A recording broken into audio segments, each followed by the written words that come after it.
కాకినాడ జిల్లా ప్రతిపాడులోని ఏలేశ్వరం గురుకుల పాఠశాలలో 20 మంది విద్యార్థులు అస్వస్థతకు గురయ్యారు. విద్యార్థులను ఏలేశ్వరం ప్రభుత్వ ఆసుపత్రికి తరలించి చికిత్స అందిస్తున్నారు. గురుకుల పాఠశాల క్యాంటీన్ అపరిశుభ్రంగా ఉండటం వల్లే ఫుడ్ పాయిజన్ అయి ఉంటుందని విద్యార్థుల తల్లిదండ్రులు అనుమానం వ్యక్తం చేస్తున్నారు.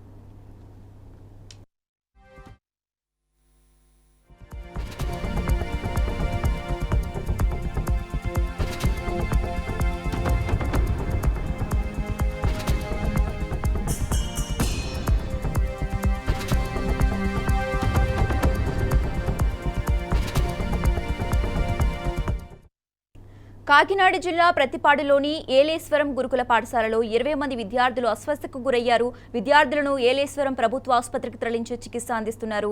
గురుకుల పాఠశాల క్యాంటీన్ అపరిశుభ్రంగా ఉండటం వల్లే ఫుడ్ పాయిజన్ అయి ఉంటుందని విద్యార్థుల తల్లిదండ్రులు అనుమానం వ్యక్తం చేస్తున్నారు.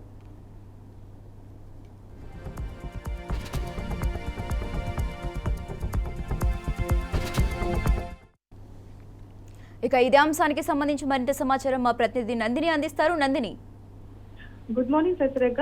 కాకినాడ జిల్లా ఏలేశ్వరం గురుకుల పాఠశాలలో గత రాత్రి 9 గంటల ప్రాంతంలో 24 మంది విద్యార్థులు అయితే అస్వస్థ గురయ్యారు. అంటే వీళ్ళంతా కూడా నిన్న రాత్రి వీళ్ళకి భోజనం పెట్టే సమయంలో భోజనంలో కర్రీతే క్యాబేజీ పప్పు పెట్టినట్టుగా అయితే విద్యార్థులు చెప్తున్నారు. అయితే అది తిన్న తర్వాతే వీళ్ళందరికీ కూడా వామిటింగ్స్ అవ్వడం, తర్వాత ఒకసారిగా వీరంతా కూడా అస్వస్థత గురి కావడం జరిగింది. ముందు 20 మంది విద్యార్థులు అన్నారు, కానీ ఇప్పుడు 24 మంది విద్యార్థులు అయితే ఏలేశ్వరం గవర్నమెంట్ హాస్పిటల్లో అయితే ప్రస్తుతం చికిత్స పొందుతున్నారు.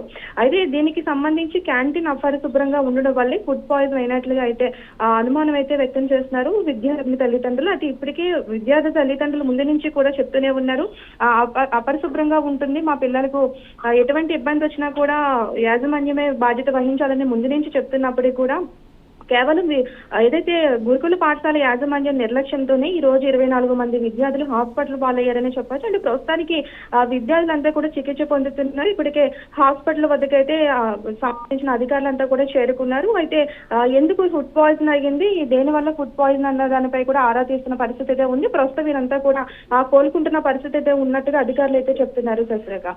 Okay, right. Thanks for updates Nandini.